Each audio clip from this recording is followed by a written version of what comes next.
या सरकारला आमचं सांगणं आहे, फडणवीसला सांगणं आहे की आम्ही आमच्या भाकरी खाऊन या ठिकाणी आरक्षण मिळेपर्यंत आम्ही हटणार नाही.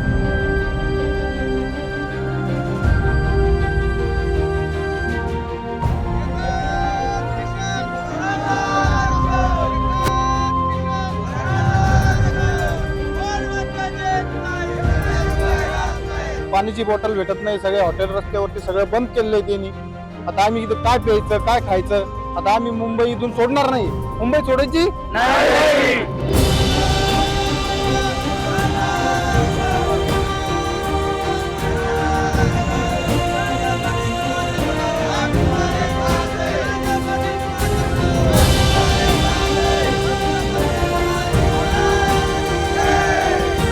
जोपर्यंत आम्हाला ओबीसीतूनच मराठा बांधवांना आरक्षण मिळणार नाही तोपर्यंत आम्ही इथून मुंबईतून हलणार नाही.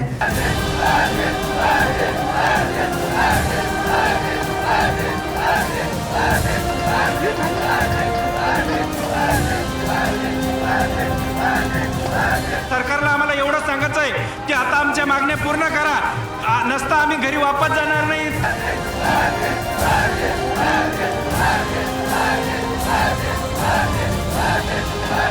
Bye.